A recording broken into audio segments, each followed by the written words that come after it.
My lord, your grace. I hardly recognize you. I am Goditha, retainer of House Rosfield, loyal servant to the Phoenix and his shields. Your father, the Archduke Elwyn, entrusted me with the delivery of a gift. I only hope you can forgive my tardiness in bringing it to you. Lift up your head, Lady Goditha. You have our gratitude for your service to our house and to our father. I merely did my duty, as any proud Rosarian would. My lady, perhaps you could explain a little more? What exactly is the gift you bring? As I'm sure you know, it has long been the custom for the children of House Rosfield to be presented with certain keepsakes upon their coming of age. Indeed it has. Our father often spoke of the day when our turn would come. And had he lived to see it, he would have presented you with the treasures I bear. Matching armbands for you both. Alas, he did not live.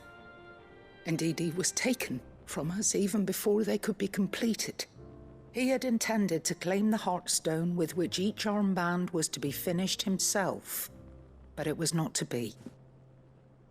And his gifts remain incomplete. I see.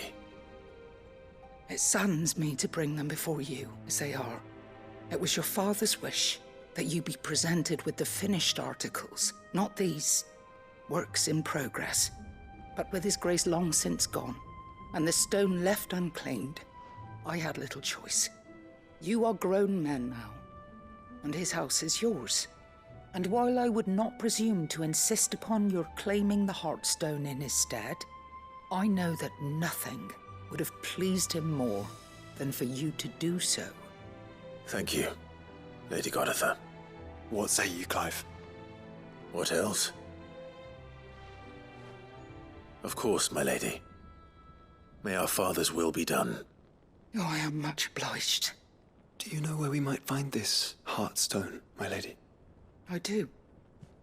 Though it may be a matter of a good deal more than simply happening upon it. It is found in the bellies of elder griffins, you see. We do at least know where to find one. A certain specimen has made its nest in Titan's Wake, not far from here. A certain specimen? You are most perceptive, Your Grace. In answer to your unspoken question, yes.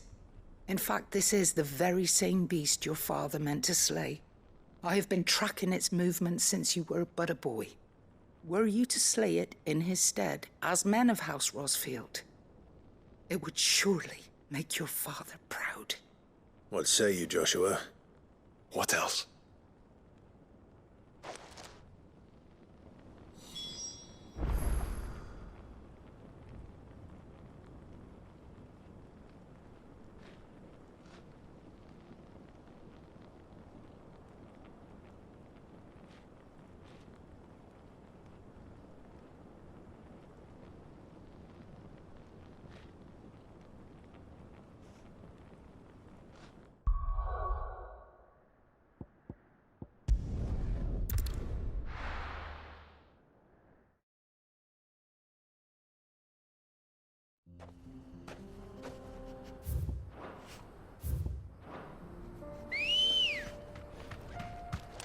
Come on.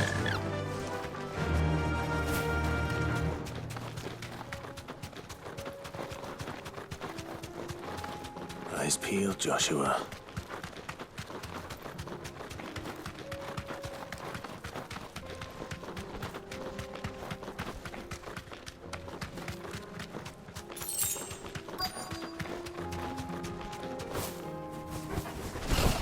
There it is.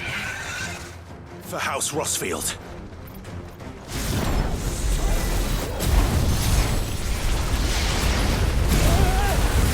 Too slow.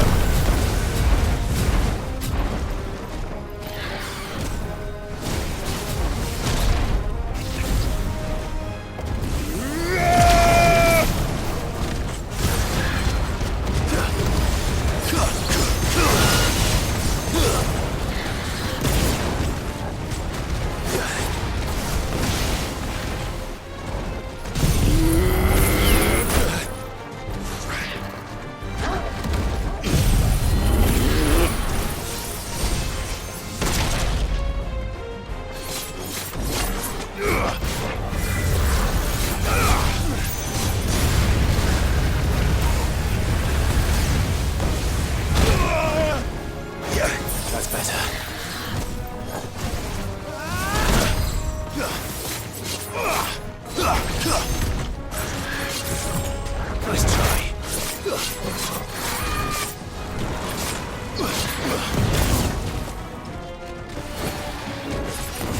slow.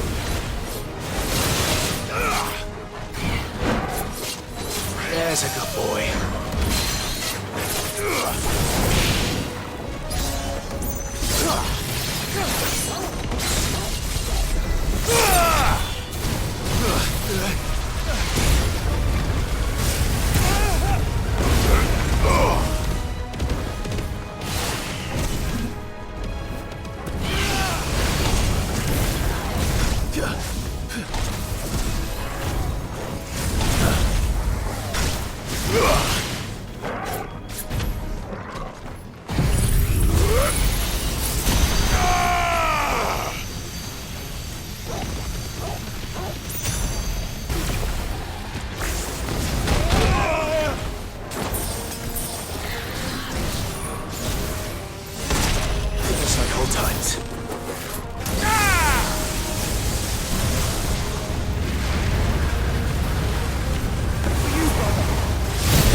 Is this the Heartstone? I expect Lady Goditha will know.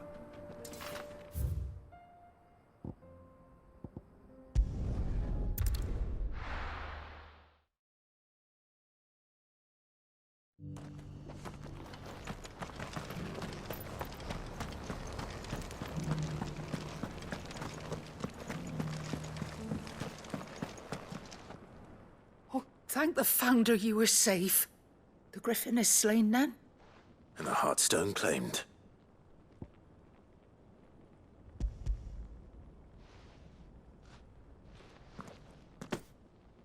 Yes, this radiant luster like frozen flame. It is just as your father described it. Thank you, my lord. Your grace. Your father would be so proud. Lady Goditha, the lapidary is ready. Thank you, Cyril. I will be with him shortly. If you would excuse me, I shall have the stone cut and set forthwith.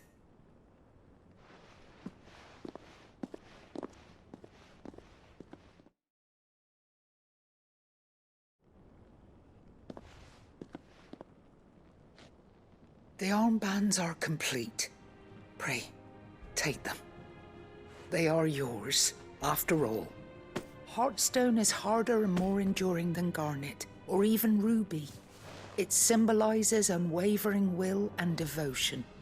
And the graven vines encircling the stone represent the unbreakable bonds between you. It's a message. Father knew we had enemies both inside and outside the duchy. Enemies who would thwart his vision. Only with unwavering devotion would it ever be realized. And only if we stood together, as Phoenix and Shield, as brothers in arms. Only then might those enemies be overcome. Indeed. His Grace knew the enormity of the task he would entrust to you, his heirs. But this was more than just a message. It was a promise that he would always be with you. Thank you, Lady Goditha, for remaining the steadfast custodian of our father's will. Forgive me, my lady, but there is something I don't quite understand. The Undying told me that after Father died, Mother claimed all of the ducal treasures for her own. Even if the armbands were incomplete, she would surely not have overlooked them. So, how were you able to keep them from her? Because I was the keeper of the vault. Though I was but a lowly servant, your father spoke to me of his intentions for the bands, of the deep love he had for both of you, and his hopes for your future. In the days before the disaster at Phoenix Gate, I discovered that the Duchess had ordered her jewelry be sent away from the castle. It was then that I knew she meant to betray us. I tried to warn your father, but it was too late. When word of the fire reached Rosalith, I knew my time was short. So I took up the armbands and I fled into the night. And thank the Founder you did. Yet my duty to your father was incomplete. Not knowing what else to do, I followed the Griffin, thinking I might claim the Heartstone on its passing. And so my pursuit continued, until Lord Cyril appeared before me. He informed me that His Grace's will had been recovered, and that his sons were alive and well. Lady Goditha, on behalf of my father and all the people of Rosaria, I thank you for your loyal service. As do I. Thank you, my lord. Your Grace, for coming back to us, for giving my service meaning.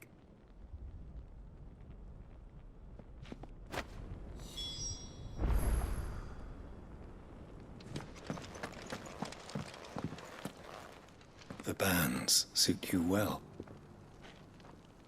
It must be gratifying to finally receive the inheritance that was denied you for so long. It is. And we thank you for the part you played, Cyril. If you would permit me to play my part a little longer, might I suggest that you make your way to your father's memorial atop Hawk's Cry Cliff? Let him see that you have received his blessing, and that his vision lives on in you. I suppose it would be churlish not to. What do you say, Clive? Shall we pay Father a visit? I think we should. I was hoping to be able to offer him my thanks before we left for Origin. Your father's helm is enshrined there. It has been since the day we recovered it from Phoenix Gate. I prithee claim it, for it too is a part of your inheritance, and I do not doubt that your father would prefer it in your hands than perched upon some lonely rock. Thank you, Cyril.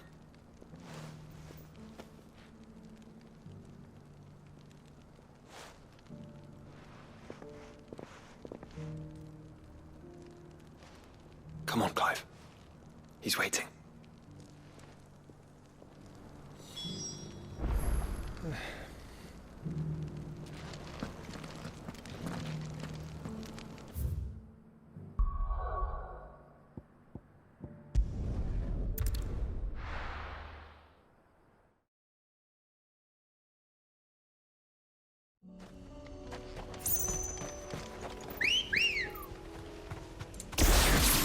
Let's go. Fly, Ambrosia. Unwavering will and an unbreakable bond. Do you really think we're strong enough? To save the world? Of course. To have overcome Father's political enemies? Of that I'm less certain. Especially knowing what we know now. What Mother was truly capable of. But perhaps these bands would have helped. Knowing he was with us would have made all the difference.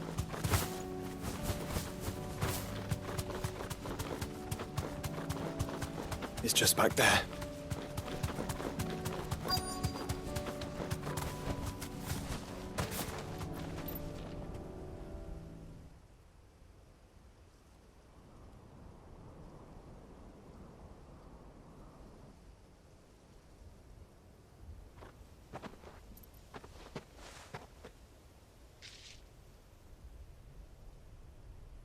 Father always fought for what he believed was right.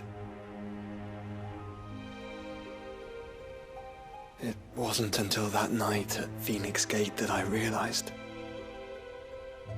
I had never fought for anything. I always had someone else to do the fighting for me.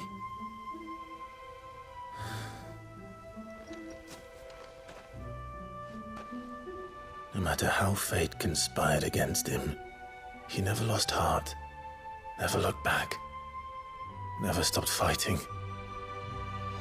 To me, he was the greatest of men. And I've been trying to live up to his ideals ever since.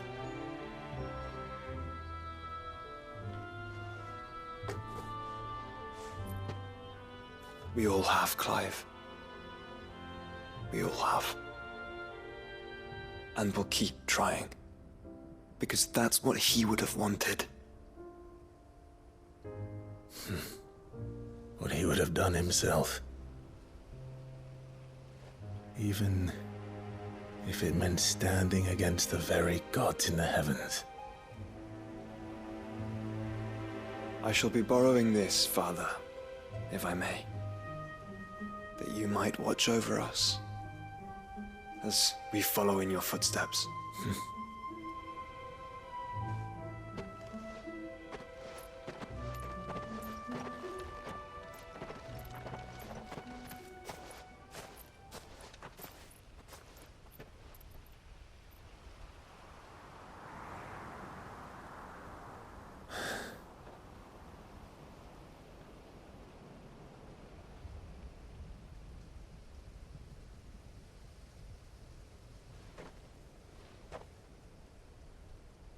We won't lay you down.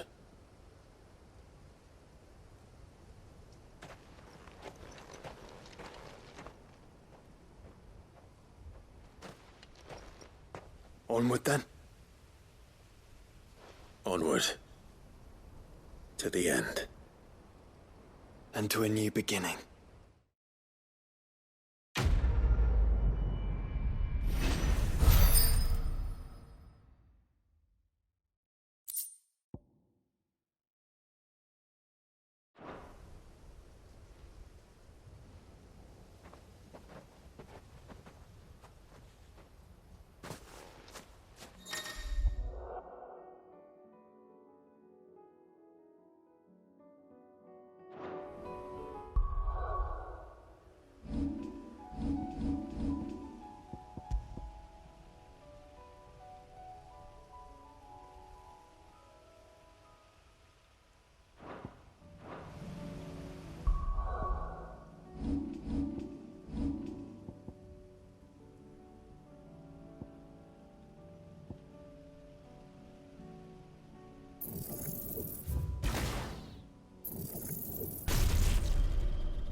If Joshua's worried about Jill, I should go and speak with him.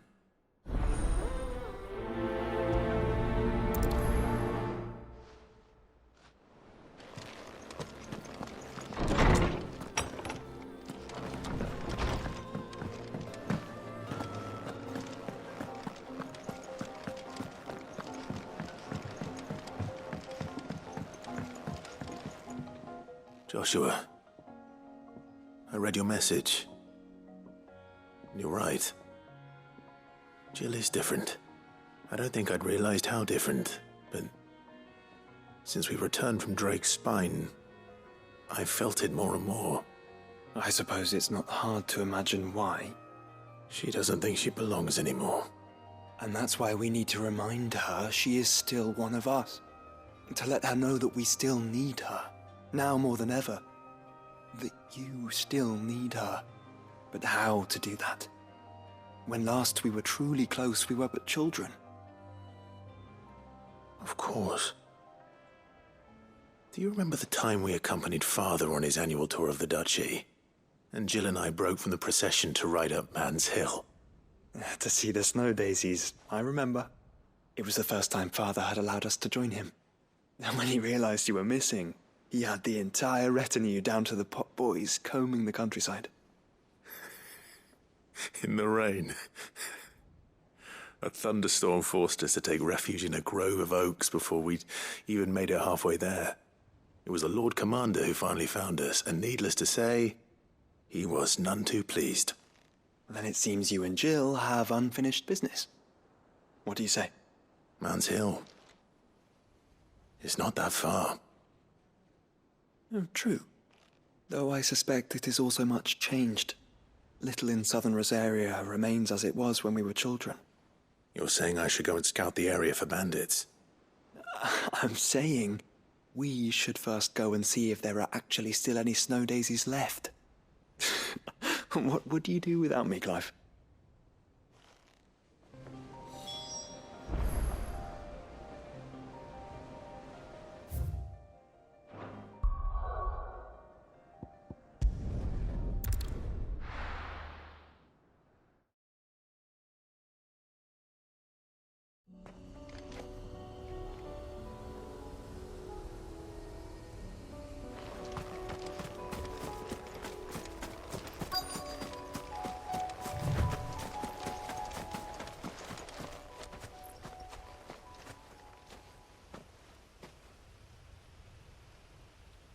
This is the place, but...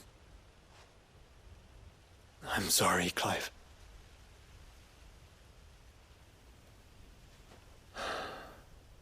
There's nowhere been spared. What do we do now? We keep looking. Man's Hill cannot be the only place where snow daisies grow. Perhaps, but... it's the only place I know of. Knew of. Then why not ask someone who might know of another? Someone in the backyard? To the hideaway, then.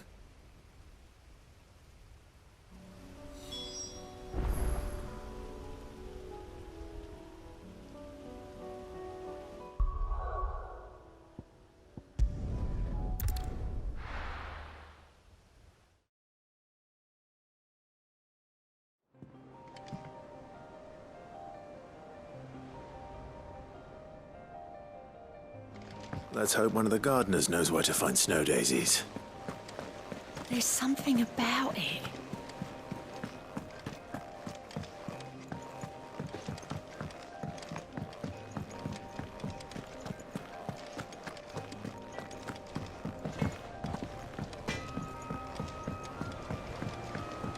Say what you will, Lady Karen. This should time.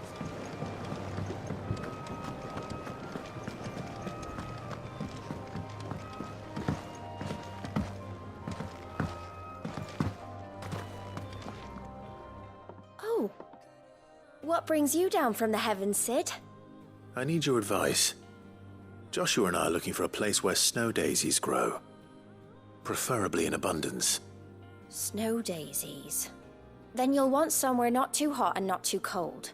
And where the winds are strong enough to carry the seeds. I reckon Man's Hill would be a good place to start. There in the Royal Meadows, perhaps? Both have similar climbs and the right elevation. If the Blight hasn't claimed them yet. Right. Thank you. Did you learn where we might find our flowers? The gardener here mentioned the Royal Meadows in Sambrak. Ah, the fields beyond Northreach. Well, if that's the case, then Yote was right. I recalled that she kept a record of our travels, you see. So I asked her if she'd perhaps noted anywhere that snow daisies grew, and she mentioned Oilerfeist Bay. Whose shores border the meadows. Off we go then.